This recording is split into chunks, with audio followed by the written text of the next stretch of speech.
Hello, and welcome to another episode of my podcast, The Global Agora. My name is Andrej Matišak, and I work as the Deputy Head of Foreign Desk in Slovak Daily Pravda, which, by the way, means truth, and it's not Russian Pravda. What does MAGA propaganda represent in American politics? And what does Superman represent? To unpack these political symbols, I speak with Nicholas Kahl, Professor of Communication at the University of Southern California, a pioneer scholar and educator in the field of public diplomacy, and a historian of the role of mass communication in foreign policy. Does he believe that President Donald Trump acts like a wannabe dictator and has weakened America's position on the global stage? Listen to our conversation.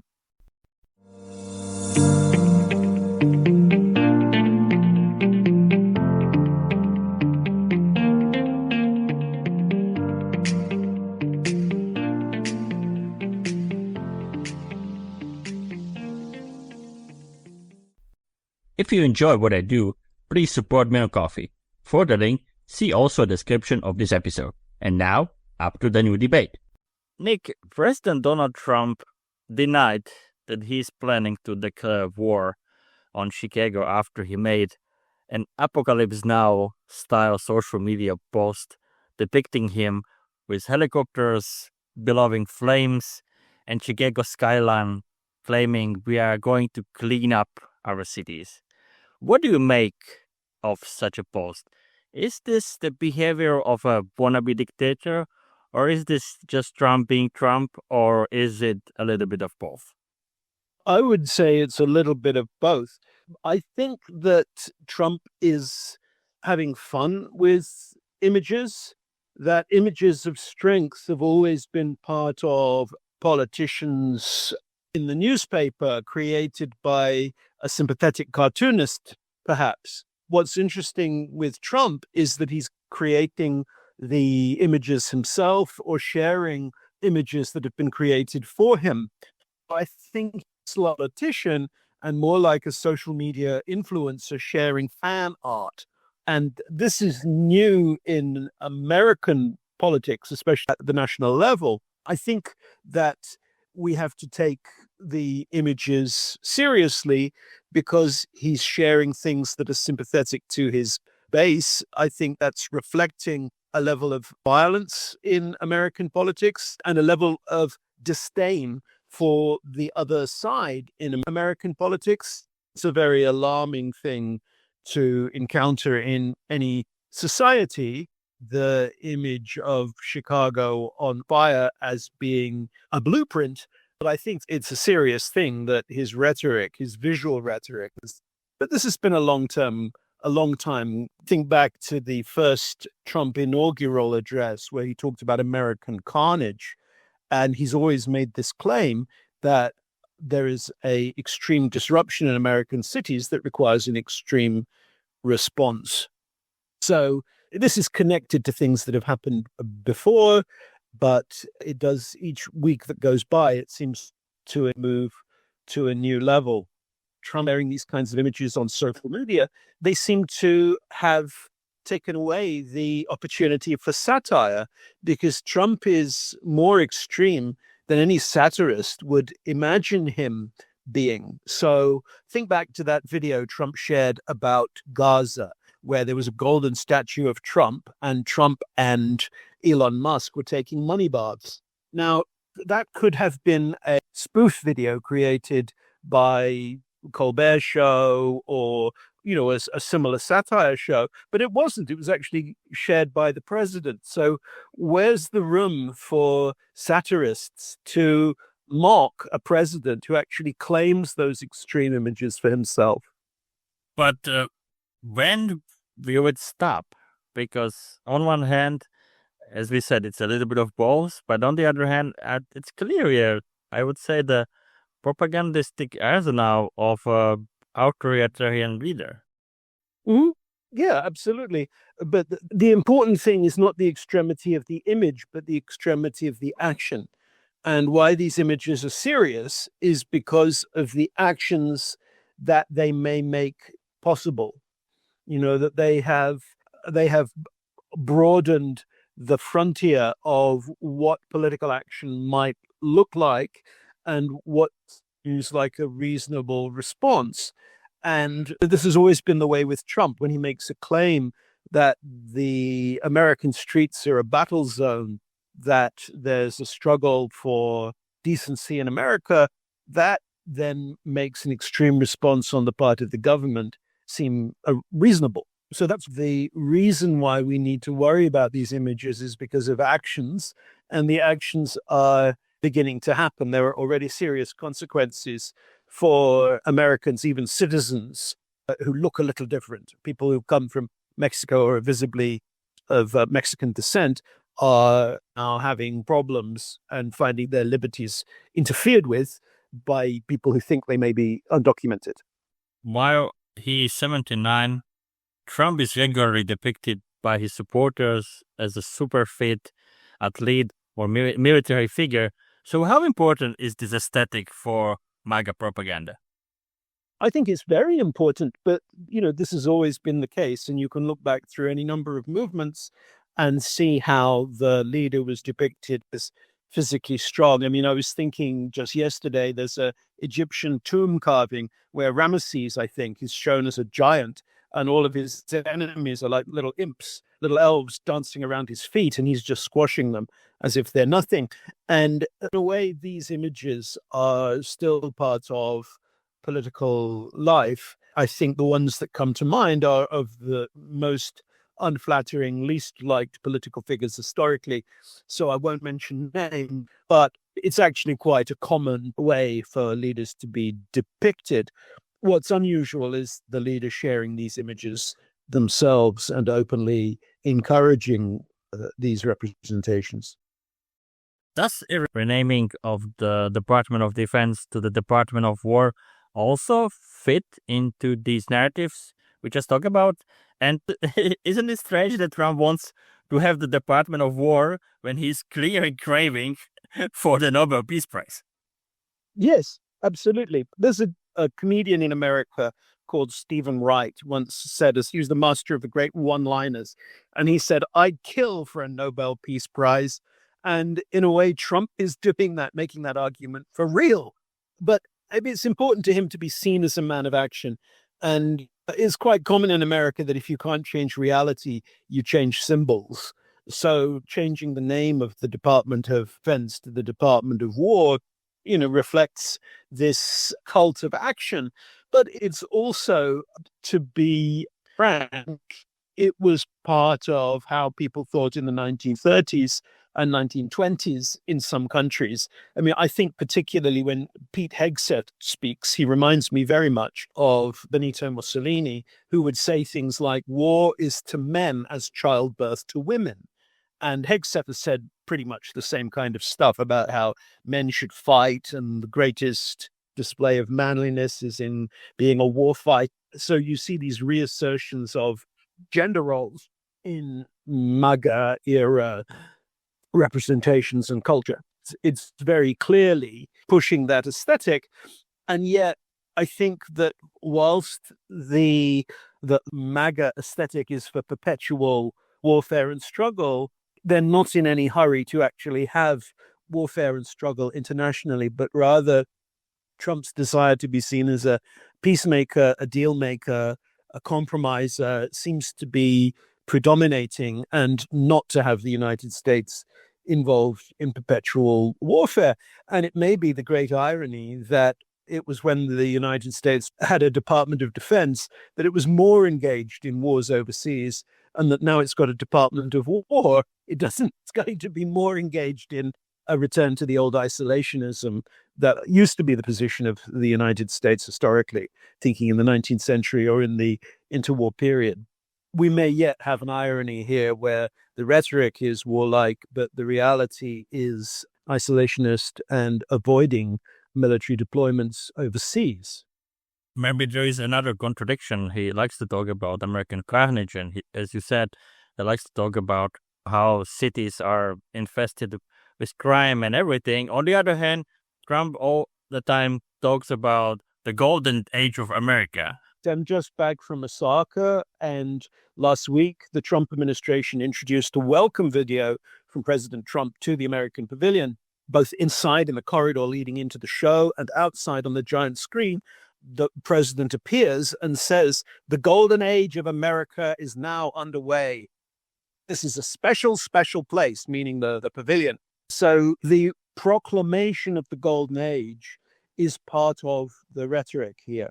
But one thing I was going to say to you is that Trump himself is very keen to be seen to be dynamic and strong, and his representation of his own health is part of rhetoric. So he often claims that he's the healthiest president ever. He appears to, what should I say, misreport his own height and weight, which is a sort of a strange quirk. But we know from one of the memoirs of a staffer that, do you remember during COVID, the president had COVID and was in hospital for a couple of days, and then he came out. One of his aides was sent to the shop to buy a Trump-sized Superman costume.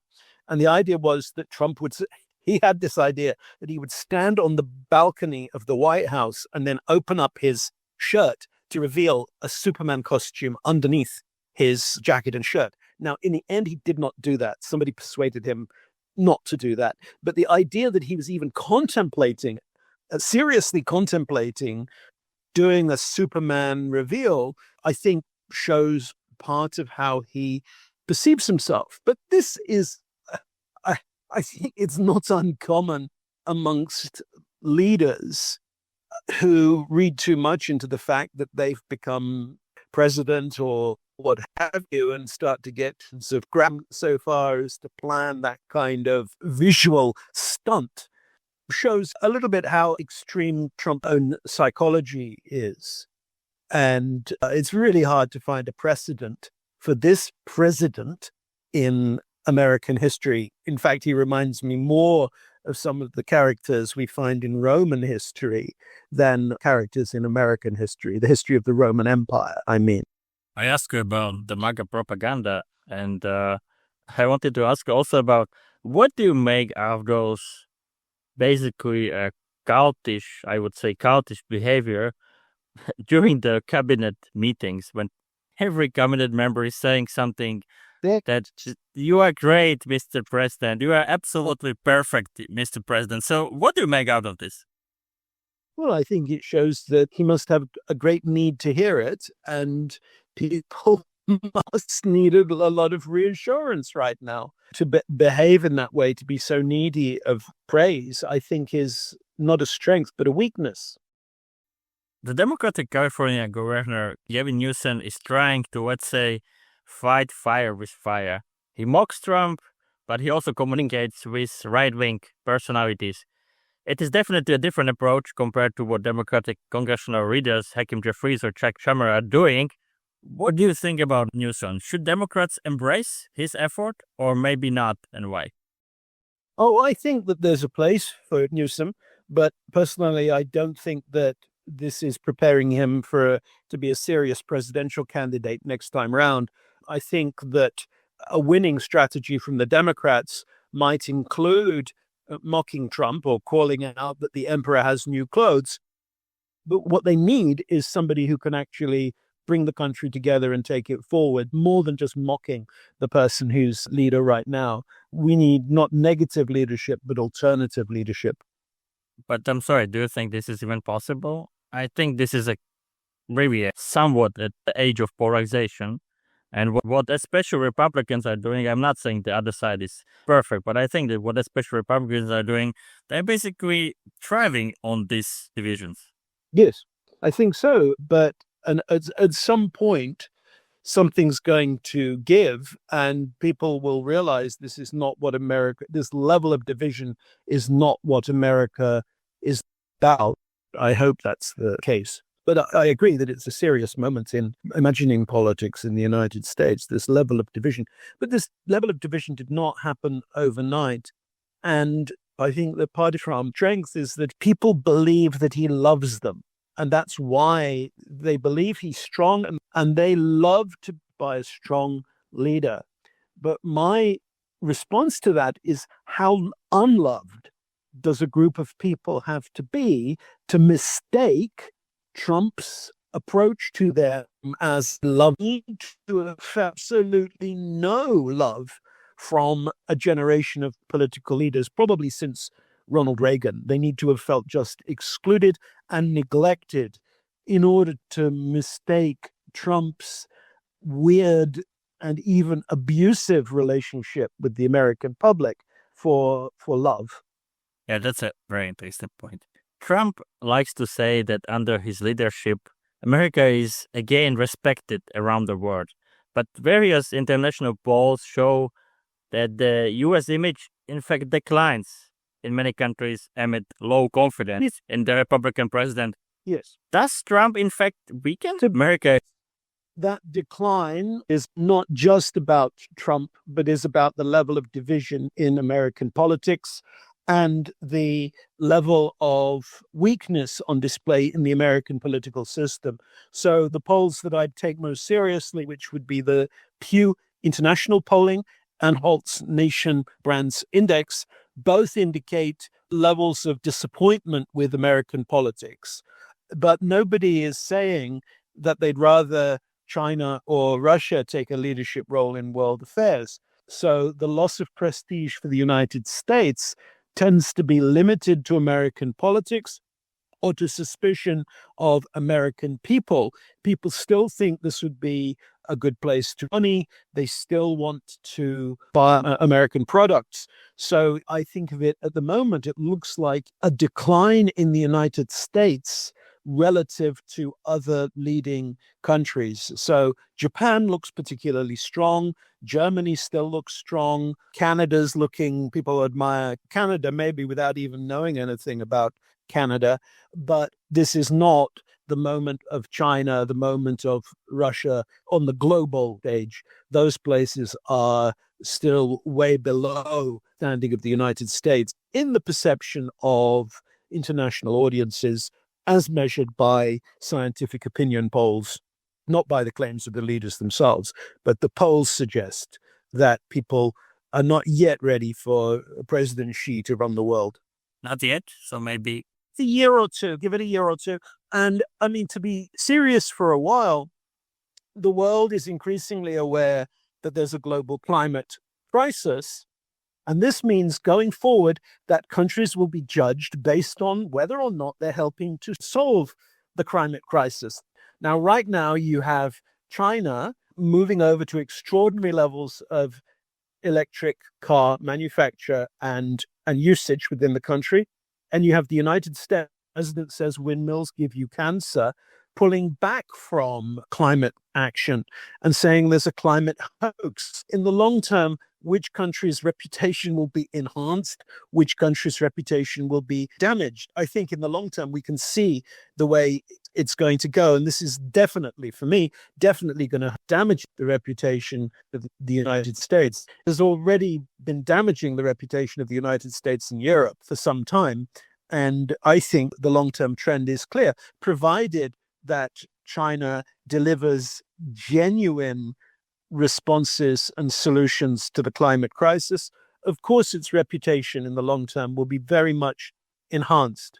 Like a month ago, I was in Shanghai, returning to a street corner that I knew, 10, 15 years ago. It went from being a noisy street 15 years ago to being a silent street because so many cars and motorcycles were now electric. It sounded completely different. I could hear breeze, I could hear birds song on a city street in the middle of Shanghai, right by their largest skyscrapers. That is an extraordinary change. And maybe being an authoritarian government makes it easier to introduce those changes without people having a chance to complain. But the changes were really obvious and they're not happening in the United States so far. Yeah. Nick, we already mentioned Superman, and I wanna talk about Superman a bit. So I don't know. I love talking about popular culture. And yeah. Me too. So, so director James Gunn suggested that negative global perception of the U.S. may be affecting his Superman's movie international box office performance. In fact, I have heard similar thing about the movie Fantastic Four. How much is the American soft power American brand taint these days? Well, I think that, it's to be expected that people's appetite for American movies about America will ease off slightly. And, when I look at culture around the world, there's more things each year seem to be coming from places other than the United States. Obvious thing in the world right now is Labubu dolls, which are a Chinese incorporation of European aesthetics and sort of leave the United States out of the picture altogether. But I thought that Superman was a fun revival of a classic American story. I think Luther in that movie is kind of being quite a Trump-like figure. But the other thing I thought was interesting was how the movie displayed social media. And for a lot of the film, Superman is being his reputation destroyed by social media. So, in some ways, the film is teaching us to be careful with media. It could even be a film about media literacy. And I certainly think the world needs lessons in media literacy. Fantastic Four I enjoyed, but really because of the reminders of aesthetics in the 1960s. Probably enjoyed Fantastic Four more than Superman, but maybe Fantastic Four took me out of 21st century America and Superman didn't. Gunn also said that Superman is a migrant. Did it hurt the domestic box office of Superman? Gunn's statement was, for example, criticized by former Superman actor Dean Cain, who, as I know, joined the ICE. I think it's great that James Gunn pointed out that Superman was a migrant. The original story was created by two Jewish Americans, and I think he's very much about the immigrant experience. You can even see Superman as almost like a Moses figure, abandoned and raised by another family, and that's what makes the story wonderful. I mean, the special thing about Superman, as others have pointed out, is that, for most superheroes, their superhero identity is an assumed identity. For Superman, it's his human identity, which is the assumed identity. And Superman is who he really is. Clark Kent is just who he pretends to be. So I think there's something wonderful and mythic about Superman, and reminding Americans of the importance of migration within their national mythology is a very, very sensible and powerful thing to do, because, the truth is that this country, the United States, is a country of migrants, and they should never, never forget it. And there's something very alien about attempting to create an essential view of Americans asserting the rights of one particular group over others. And yet that is an idea that has been coming back and back and back throughout American history. It's like the plague in the Camus novel. We always have to be fighting against this thing that threatens American life. Nick, and one last thing to wrap it up. You mentioned that Lex Luthor in the new Superman movie, for many people, he was Trump. And almost in every movie, when we see the larger-than-life evil figure, everybody's thinking about Trump these days. Or Elon. Oh, Elon Musk. Yes. That's why it's like a Trump party Elon Musk. Yeah. But I wanted to, to challenge this a bit. So do you think that the MAGA propaganda can be that successful that at one moment we will see heroes who people will say, okay, it reminds me of Trump?